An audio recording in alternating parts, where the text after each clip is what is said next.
A reforma tributária vai atingir muito fortemente a forma como se faz planejamento sucessório. Neste vídeo, eu vou tratar sobre três técnicas ou três ferramentas de planejamento sucessório que serão atingidos pelo PLP 108 de 2024. Na verdade, pela lei que vier a ser aprovada em razão desse PLP. Eu falo isso porque é um projeto de lei, não há certeza ainda do conteúdo final da lei decorrente desse PLP. Os três aspectos são os seguintes: pelo PLP, o VGBL, que atualmente há uma polêmica, uma discussão judicial, se paga ou não o ITCMD. Alguns estados, na legislação estadual, cobram o ITCMD do VGBL, outros estados não. Com a reforma tributária, será tributado o VGBL para as aplicações inferiores a 5 anos. Então, se for aprovado no texto atual, as aplicações por mais de 5 anos não terão a incidência do VGBL.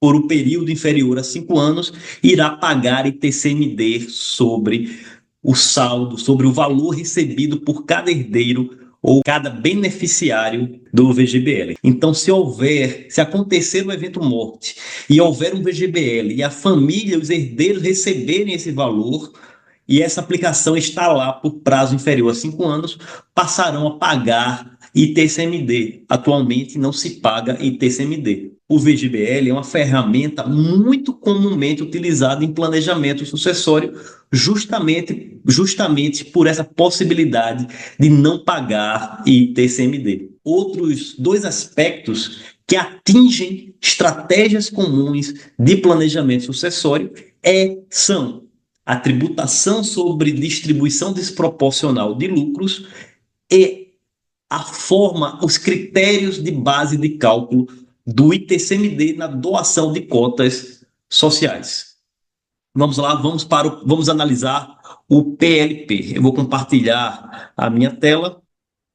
Vamos lá, eu estou compartilhando a minha tela para analisar o artigo 164 do PLP 108, na verdade, o parágrafo 5º do artigo 164. Está dizendo que é fato gerador do ITCMD os atos societários que resultem em benefícios desproporcionais para os sócios ou acionistas, praticados por liberalidade e sem justificativa negocial passível de comprovação, incluindo distribuição desproporcional de dividendos, cisão desproporcional e aumento ou redução de capital a preços diferenciados.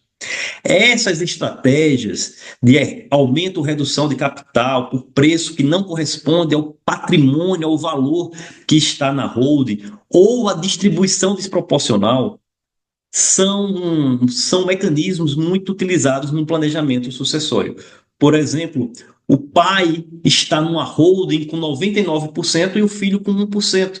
E esse filho passa a receber distribuição desproporcional de lucros, receber mais recursos e com esses recursos compra cotas do pai.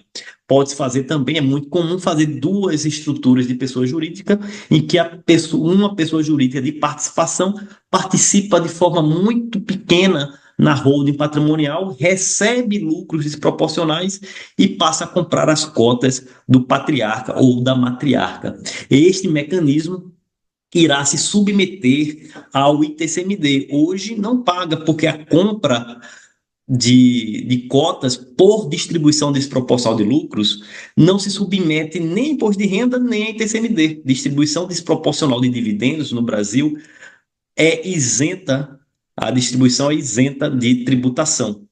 Com o PLP passará a pagar ITCMD se não houver uma justificativa negocial plausível. E normalmente, nos planejamentos sucessórios, a única justificativa é para reduzir tributo.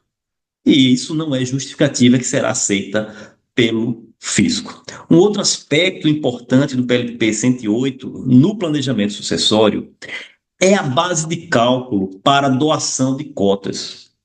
Diz o inciso 2 do artigo 175 do PLP que a base de cálculo nessas operações deve ser calculada com a metodologia tecnicamente idônea e adequada às cotas ou ações, inclusive método técnico que contemple eventual perspectiva de geração de caixa do empreendimento. O que é isso? Ele está determinando que a base de cálculo do ITCMD seja o método de fluxo de caixa descontado, isto é, a geração futura de resultados, que é uma técnica normalmente utilizada na compra e venda de empresas ou para fazer o valuation da empresa, tá? Mas se não for adotada o fluxo de caixa descontado, tem que ser pelo menos o valor correspondente ao patrimônio líquido ajustado pela avaliação de ativos e passivos a valor de mercado, acrescidos do valor de mercado do fundo de comércio. Ele está dizendo que para calcular a base de cálculo de doação de cotas, deve-se levar em consideração o valor atual dos ativos da holding, isto é, o valor de mercado dos imóveis. Isso atinge muito fortemente a técnica de se doar cotas sociais pelo valor do capital social, pelo valor histórico de aquisição de bens imóveis. O que o PLP 108 está dizendo é que, no mínimo, a base de cálculo do ITCMD deve levar em consideração o valor de mercado dos ativos da holding, isto é, dos bens imóveis, valor de mercado de todos os bens imóveis que estão na holding. Então, essa estratégia de doar pelo valor do capital social vai ser muito difícil de ser aprovada, de não ser fiscalizada pelo fisco. Então, eu trouxe 3 aspectos que irão impactar muito fortemente o planejamento sucessório, ao menos da forma que é feita atualmente. Tributação de VGBL, tributação de distribuição desproporcional de dividendos e critérios mais rígidos para se aferir a base de cálculo do ITCMD na doação de cotas sociais ou de ações. Espero que esse vídeo tenha sido útil. Se você quiser continuar recebendo informações com essa temática, não deixe de se inscrever em nosso canal. Muito obrigado.